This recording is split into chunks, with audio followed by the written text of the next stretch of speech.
కొల్లు రవీంద్ర గారు చిన్నమాంగ గారు కూడా మీతో వచ్చాడా లేదా ఆక్షన్కి చెప్పండి. నేను ఇవన్నీ నిన్నటి నుంచి సమాచారం సేకరించాను. ఎవరెవరు వచ్చారు ఆ రోజు ఏంటి అనేది మొత్తం అందరినీ చాలామందికి ఫోన్ చేశాను. పాటలకు వచ్చిన వాళ్ళు కూడా ఎవరెవరు వచ్చారు గుర్తు తెచ్చుకుని చెప్పండి. నేను ప్రశ్నిస్తున్నా. నేనే తక్కువలో ఎత్తేసేవాడిని అయితే నువ్వు కమ్మసంగం ఎదురుకుండా main road facing bypass road facing 2000 చిల్లర గజాలు కరెక్ట్గా జంక్షన్లో గోపిచంద్ గారు ఎట్ట పాడతావు? మరి ఆ దేవుడిది ఎత్తేసినప్పుడు హౌసింగ్ బోర్డు ఎత్తేనా? లేకపోతే నువ్వు కూడా నాకు బినామీనా? చెప్పండి గోపిచంద్ గారు, మీరు కూడా బినామీనా నాకు? ఇంత పచ్చి పాపంగా మీరు మాట్లాడటం.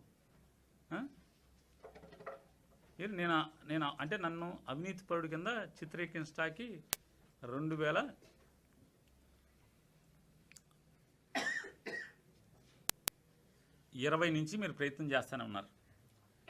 2020 నుంచి మీ చైతన్య రథం అనే తెలుగుదేశం పేపర్లో నాకు 5,000 కోట్ల ఆస్తులు ఉన్నాయని, మా ఇల్లు పెద్ద కోటని, నాకు బెంజ్ కారు ఉందని, అది ఉందని, ఇది ఉందని, అసలు మైన్స్ ఉన్నాయని అయ్యిందని బోళని రాశారు కదా. తమరు సాక్షాత్తు మైనింగ్ మినిస్టర్ అంటే నా దగ్గర కూడా లంచం కొట్టేసి నా మైన్స్ జోలికి రావట్లేదా?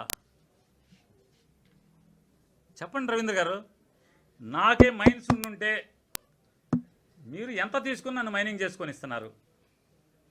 నెల ఎంత తీసుకుంటున్నారు నా దగ్గర చెప్పండి. మరి నా మైన్స్ జోలికి ఎందుకు రావట్లా? నాకు మైన్స్ ఉంటే నలిపేయాలి కదా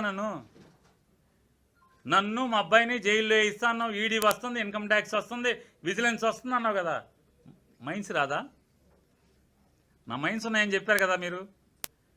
నారా చంద్రబాబు నాయుడు గారితో బందరు వచ్చాక మీరు మాట్లాడారు, నారా చంద్రబాబు నాయుడు గారితో మాట్లాడిచ్చారు.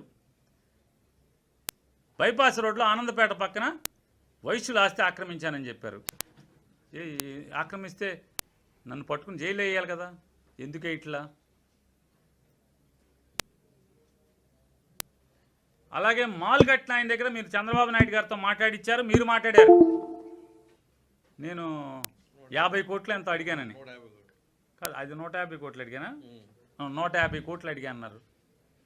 ఆ ఓనర్ గారు ఇప్పుడు ఉన్నాడు కదా, ఇప్పుడు నా మీద భయం లేదు కదా.